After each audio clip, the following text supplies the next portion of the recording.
Good morning, dear student. This is Vijender Sharma from village Barthal, and our today's topic is how can we find the electric field intensity at a point on axial line. तो बिना time waste करते हुए चलिए start करते हैं कि electric field intensity की value कैसे कैलकुलेट की जाती है किसी पॉइंट के ऊपर। वो जो पॉइंट है वो कहाँ लेना है, एक्सियल लाइन के ऊपर आपको पॉइंट चूज़ करना है। तो इसकी वैल्यू कैलकुलेट करने के लिए आपको ये डायग्राम अच्छी तरह से याद रखना पड़ेगा, जिसमें आप क्या करते हो, दो पॉइंट चूज़ करते हो ए एंड बी, और वहाँ पर आप रखते हो दो चार्जेस, एक माइनस क्यू चार्ज, दूसरा प्लस क्यू चार्ज, और उनके बीच की जो टोटल डिस्टेंस है वो मान के चलते हो आप 2L। तो इससे आपका डाइपोल बन जाता है दोनों चार्जेस के बीच में, और डाइपोल का जो सेंटर है वो आप मान के चलते हो इसके अंदर, डाइपोल का सेंटर मान के चलोगे आप इसके अंदर ओ। सारी की सारी डिस्टेंस इसी पॉइंट से मेज़र करनी है, ओ पॉइंट से। उसके बाद आप क्या करते हो, कोई पी पॉइंट चूज़ कर लेते हो at on axial line. Axial line के ऊपर कोई पॉइंट चूज़ करेंगे पी पॉइंट। इस पॉइंट के ऊपर electric field intensity minus Q charge की वजह से भी निकालनी पड़ेगी। उसके बाद इसी पॉइंट के ऊपर, पी पॉइंट के ऊपर, इलेक्ट्रिक फील्ड इंटेंसिटी निकालनी पड़ेगी प्लस क्यू चार्ज की वजह से। तो जो नेट इलेक्ट्रिक फील्ड इंटेंसिटी आएगी पी पॉइंट के ऊपर पूरे डाइपोल की वजह से, उसकी वैल्यू आएगी आपके पास E P vector is equal to E A vector plus E B vector. और आपको इलेक्ट्रिक फील्ड इंटेंसिटी का फार्मूला याद रखना पड़ेगा। इलेक्ट्रिक फील्ड इंटेंसिटी का फार्मूला क्या होता है, electric field intensity is equal to, ये फार्मूला आपको याद रखना पड़ेगा, charge upon 4 pi epsilon naught into distance का स्क्वायर। ये फार्मूला आपको याद रखना पड़ेगा इलेक्ट्रिक फील्ड इंटेंसिटी का। इसी से ही आप कैलकुलेट करोगे पी पॉइंट के ऊपर electric field intensity due to minus Q charge and due to plus Q charge.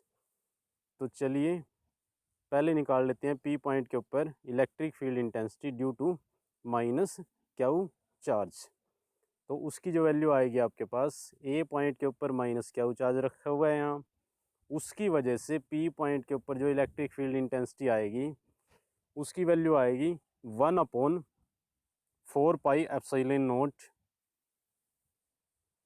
Into charge upon distance का स्क्वायर। जो डिस्टेंस है यहाँ आपकी टोटल डिस्टेंस पी पॉइंट से लेके सेंटर ओ तक डायग्राम में वो मान रखी है x।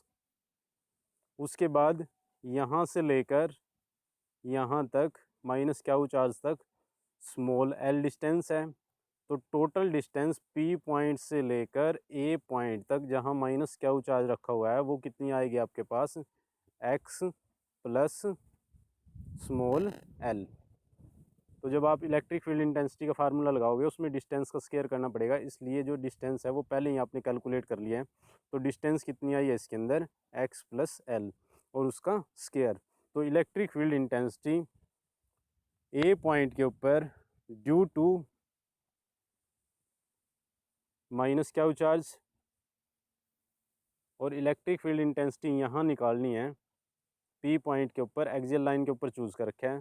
तो जो वैल्यू आएगी आपके पास electric field intensity due to minus Q charge वो कितनी आएगी, 1/4 pi epsilon naught Q upon x plus l सारे का whole square into unit vector I along x axis. Okay dear student, चलिए अब इसी पॉइंट के ऊपर इलेक्ट्रिक फील्ड इंटेंसिटी कैलकुलेट करते हैं।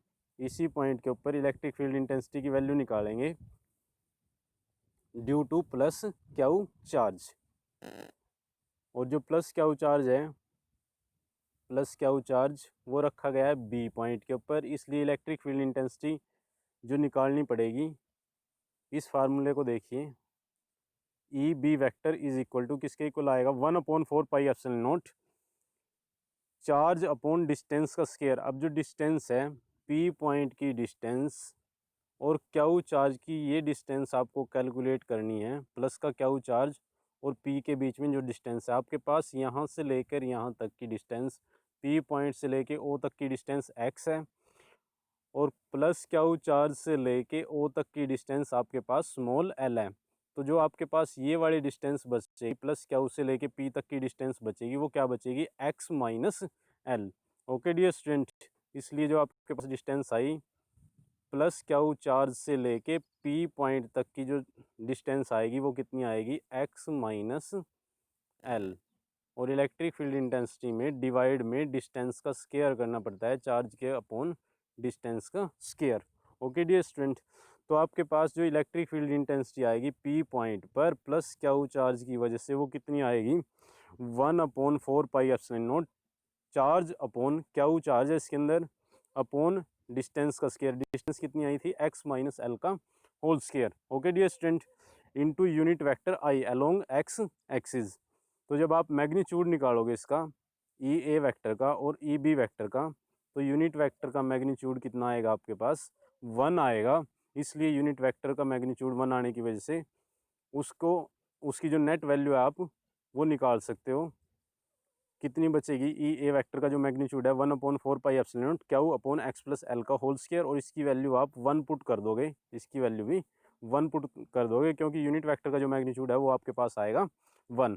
ओके डियर स्टूडेंट, तो अब ये दोनों वैल्यू जो प्लस क्यू चार्ज की वजह से इलेक्ट्रिक फील्ड इंटेंसिटी है ये वाली, और जो माइनस क्यू चार्ज की वजह से इलेक्ट्रिक फील्ड इंटेंसिटी है ये वाली, दोनों की वैल्यू आप इस इक्वेशन के अंदर मैग्नीट्यूड निकाल के पुट करोगे, तो आपके पास नेट इलेक्ट्रिक फील्ड इंटेंसिटी की value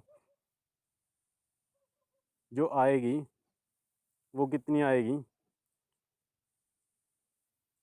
net electric field intensity की वैल्यू कितनी आएगी, दोनों में ही 1/4πε ई ए वेक्टर में भी और ई बी वेक्टर में भी, यहाँ भी 1/4πε, यहाँ भी 1/4πε0 कॉमन है दोनों में, इसलिए आप जब वैल्यू पुट करोगे 1/4πε कॉमन ले लिया।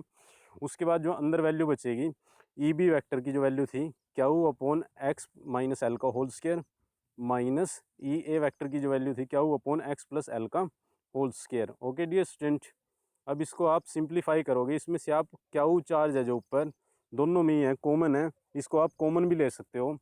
इसको कॉमन लेने के बाद जो नीचे वैल्यू बचेगी उसको आप सिंप्लीफाई करोगे बाय टेकिंग एलसीएम। दोनों का एलसीएम क्या आएगा, x प्लस एल सारे का whole square into X minus L सारे का होल स्क्वायर। उसके बाद एलसीएम लेने के बाद x प्लस एल का होल स्क्वायर यहाँ आएगा और x माइनस एल का होल स्क्वायर यहाँ आएगा। उसके बाद इन दोनों का स्क्वायर आप ओपन कर दोगे, और स्क्वायर ओपन करने के बाद कुछ क्वांटिटी कैंसिल होगी इसके अंदर से और कुछ क्वांटिटी आपके पास बचेगी।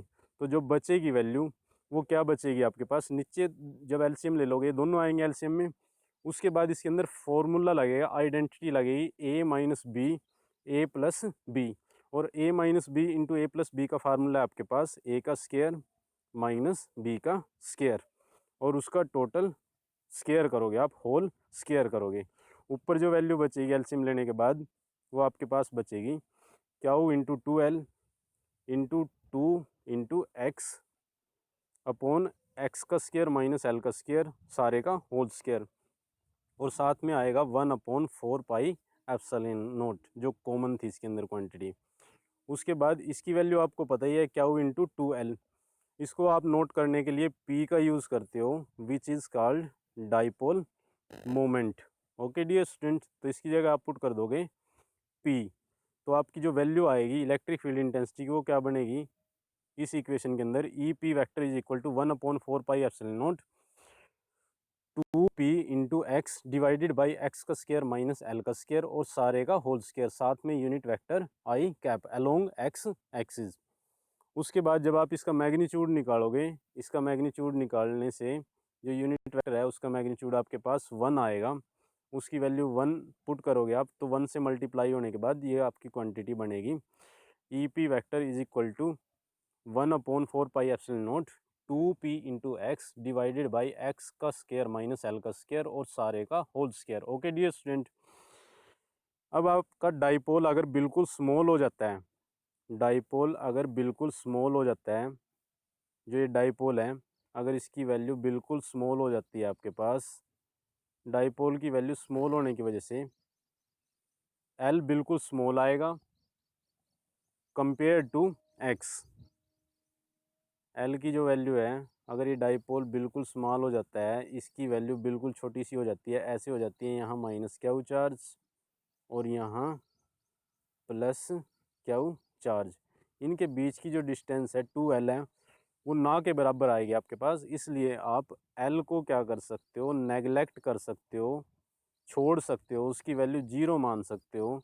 तो इलेक्ट्रिक फील्ड इंटेंसिटी की जो वैल्यू आएगी, L को 0 करने से, L को 0 करने से इस इक्वेशन के अंदर L की वैल्यू जब आप 0 पुट करोगे, because dipole is very short, तो आपके पास जो वैल्यू बचेगी E P vector is equal to 1/4 pi epsilon 2p(x) upon x की पावर 4। ओके डियर स्टूडेंट,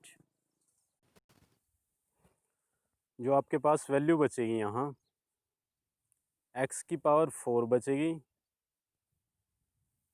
जब आप l को 0 कर दोगे, l की वैल्यू 0 करने से x की पावर 4 बचेगी और ऊपर एक x है, x से x कैंसिल होने के बाद जो इलेक्ट्रिक फील्ड इंटेंसिटी है वो कितनी आएगी आपके पास, ई पी वैक्टर की जो वैल्यू थी वो कितनी बनेगी आपके पास, उसका जो मैग्नीट्यूड है वो आएगा आपके पास 2p/4 पाई epsilon naught into x cube. और जो डायरेक्शन है नेट इलेक्ट्रिक फील्ड इंटेंसिटी की, the direction of electric field intensity at A point on the axial line due to a dipole is always along the direction of the dipole moment। Dipole moment की जो भी direction होगी वही आपके पास electric field intensity की direction आएगी। Okay dear student, P vector की डायग्राम में जो कुछ भी डायरेक्शन दिखाई गई है ऊपर, डाइपोल मोमेंट की जो भी डायरेक्शन है वही आपके पास इलेक्ट्रिक फील्ड इंटेंसिटी की वैल्यू आएगी। Okay dear student.